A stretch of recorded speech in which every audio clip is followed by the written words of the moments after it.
Welcome to episode 19 of the Unstoppable Podcast with me, Dan J. Gregory. My name is Dan J. Gregory, and I am committed to hunting down the secrets of business mastery and human performance. My goal for the Unstoppable Podcast is to share insights from some of the most successful entrepreneurs, inspiring thought leaders, world-class athletes, and prominent celebrities to help you to become unstoppable in business and life. Each week I'll be bringing you a new interview with an inspiring person and sharing my own results as I pursue the answers to the question, how can I create the ultimate edge in my business, make a significant impact, and live an extraordinary life?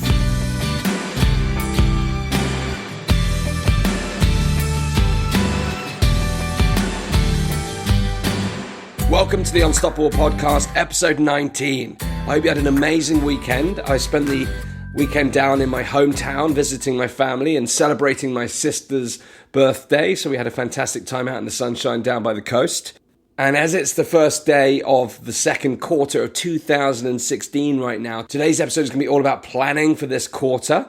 I'm going to share a unique process that I use. But during the birthday celebrations this weekend, we listened to a lot of Michael Jackson, who's my sister's favorite artist. So this week's quote of the week to get us kicked off is actually a lyric from one of Michael Jackson's songs, from a song called Man in the Mirror. And it goes, I'm starting with the man in the mirror. I'm asking him to change his ways. And no message could have been any clearer. If you want to make the world a better place, take a look at yourself and then make a change. I wasn't going to sing it, but you probably all know the song. And what it really stands for is, if you want things to change in your life, if you want things to change in the world, the first place to start is you have to change yourself. Take a look in the mirror. So on Friday, before heading south to visit the family, I posted on Facebook that I had found the secret to success. And I posted that it was just 2 steps. 1, decide what you're going to do, and number 2, go and do it. So it's a very simplified version of success, but it got a lot of response on Facebook. But the key thing is, once you do know where you want to go, and you're going to go and do it because you've overcome your fears and all that kind of stuff, which we've talked about a lot in the podcast, you need to have a solid plan, a roadmap that takes you from where you are now to where you want to go. Without a map, every direction looks good. So it's all about getting clear on where you want to go and then finding out the steps to get there. So as today is the first working day of the second quarter of 2016, I'm going to share my 90-day planning method to help you come up with your own roadmap for this quarter. Now, I thought this makes a fitting topic for today's Unstoppable Insights, having just been through this process myself last week in preparation for the next 90 days. And it's a practice that I've been personally using now for nearly 10 years. But before we dive in, let me give you some context and background to the process, because over the course of this podcast so far, I've been speaking a lot about my transition from the corporate career that I had into entrepreneurship several years ago.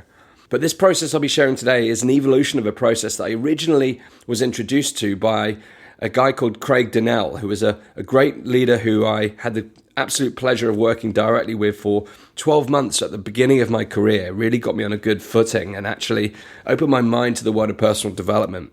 But he introduced me to the power of 90-day planning, and he developed a great 4-quadrant framework for focusing on the key priorities of any business.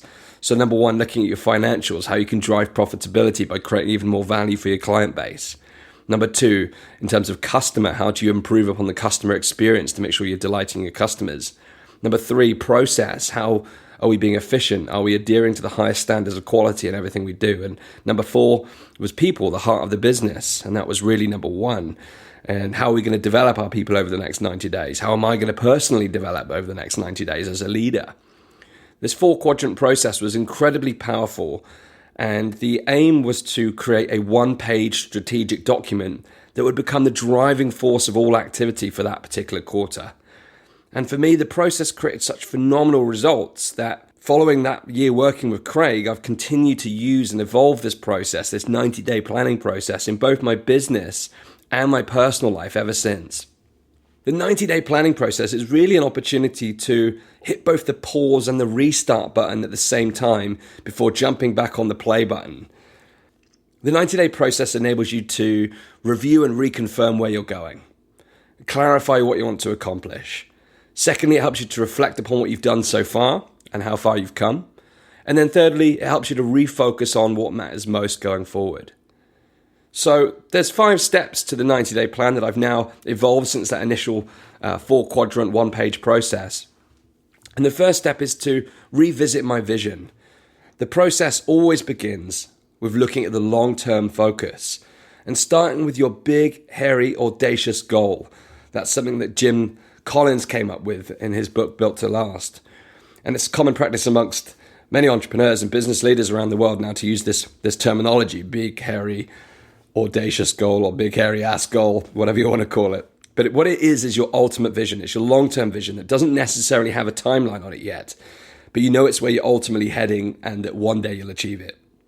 And if you've got total clarity over your ultimate vision, then it should not change significantly over 90 days. So the purpose of checking in with your big vision at this 90-day interval is to ensure that you're heading in the right direction.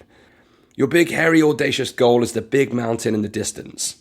You know that if you walk or run in its direction, you'll eventually make it to the big mountain top. But it's the journey that lies ahead that will get you to your mountain. So to use the metaphor, you might walk 12 miles in a day and then camp for the night. You're thinking big, you're seeing the mountain, but you're setting daily goals to get you there, that 12 daily mile walk.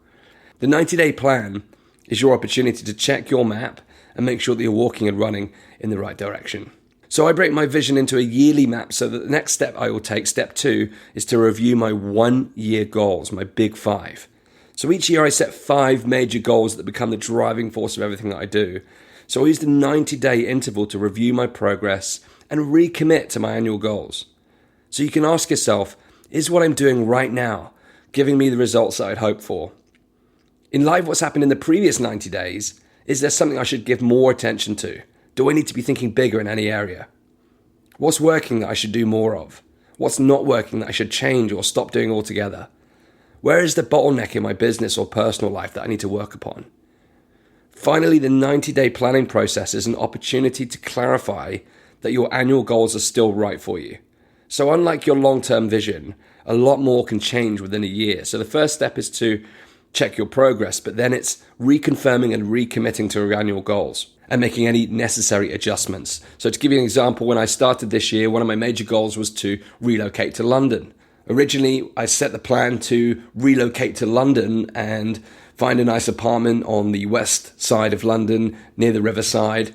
But actually, I've changed my plans. My goal is to now travel more over the next 12 to 24 months. So the move to London for a short period of time doesn't seem to make sense with that longer term vision of the travel plan. So I've revised the annual goal. It's no longer featuring in my big 5. But the remainder of the goals remain relatively static.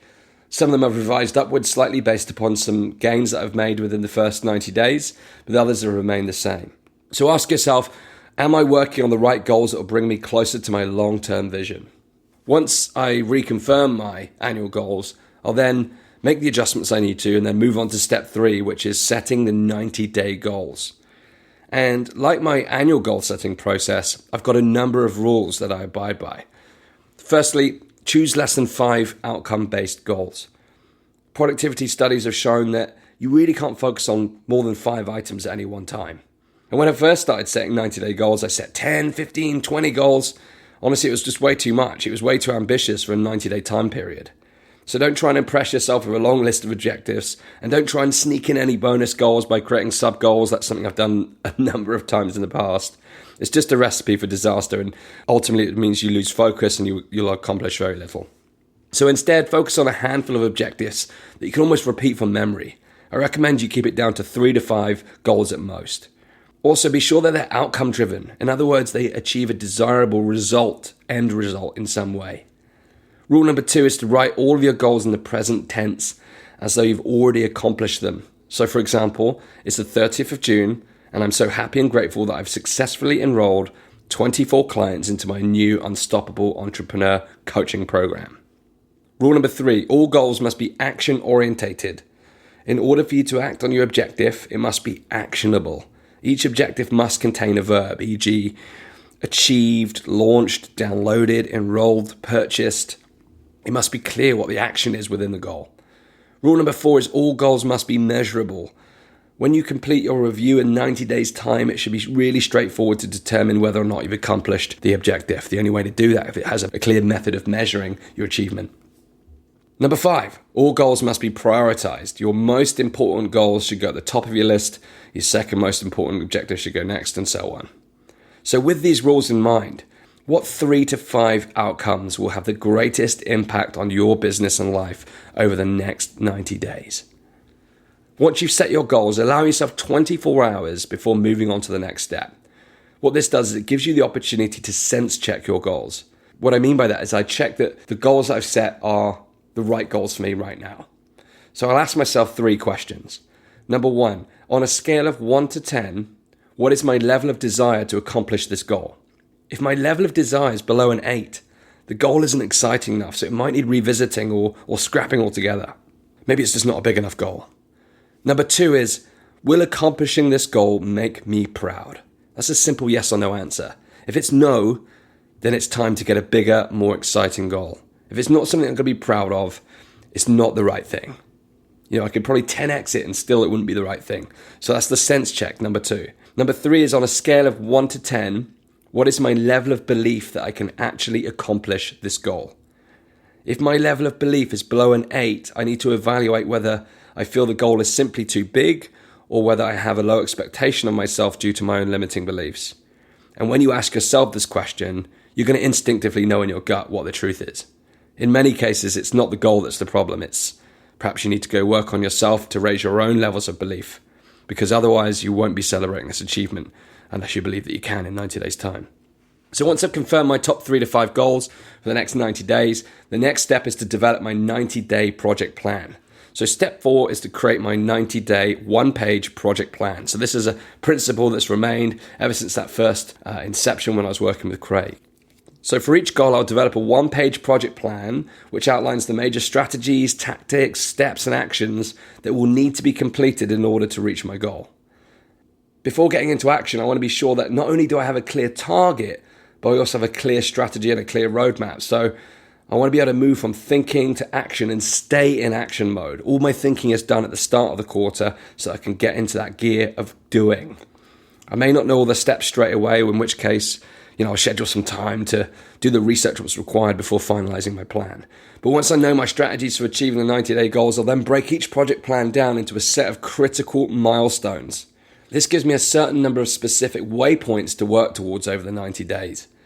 So to use the Unstoppable Entrepreneur Coaching Program as an example, my overall goal is to enroll 24 entrepreneurs into the program over the next 90 days. But my first critical milestone is to finalize the first group by enrolling the first 6 clients into the program by the 24th of April. And I'll create similar milestones for each of my major goals to break the overall goals into manageable chunks so I know what needs to happen and when from the top down. Then step 5 is to create a set of 90-day metrics. So I'll go one step further by breaking down my projects into a set of measurable metrics that enable me to plan my daily actions and measure my progress on a daily and weekly basis over the 90 days. So using my goal for the Unstoppable Entrepreneur Program once again to illustrate, my target is to enroll 24 entrepreneurs into the program within the next 90 days. And to do this, I know that I'll need to have around 120 strategy calls with qualified prospects. And to set up 120 qualified strategy calls, I know that around 360 people will need to attend and watch my core webinar. And to get 360 webinar attendees, I know that I'll need approximately 1,200 leads. So I can break this down into a weekly run rate. So 100 leads per week, leading to 30 webinar attendees, leading to 10 calls per week and 2 new clients per week. So that's a very clear set of quantifiable metrics that enable me to track my performance on a weekly basis. And I can then break these down into daily actions and daily steps. Now, you might be thinking, what about the goals that don't require daily action? So, for example, one of my top 5 for this quarter is to purchase a new car. So I'll still establish a set of metrics because I know the car that I want and I know how much it costs. Therefore, my metrics become a target amount saved each week towards the car so that I know I can purchase the car as planned.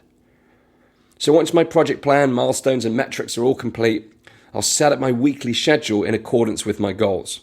So for example, right now I divide my week up into priority segments: the podcast, marketing, content, strategy calls, coaching, and planning. You achieve ultimate focus when what you do daily connects directly back to your core outcomes and goals. So I set up my day to ensure that I'm delivering on my project plans and meeting or exceeding my daily metrics.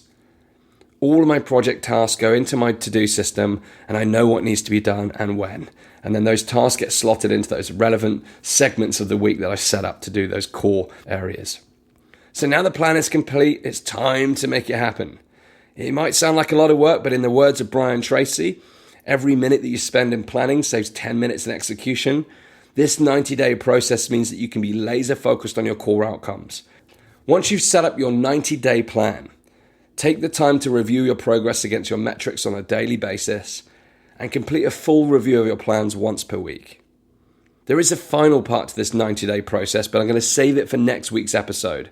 As you are the person that is responsible for achieving your goals, it's important to make sure that you're working on yourself as much as it is to work upon your goals. So next week, I'll run through the self-evaluation process that I complete once a quarter to ensure that I'm developing myself so that I can stretch my goals even further and move the needle on my own performance.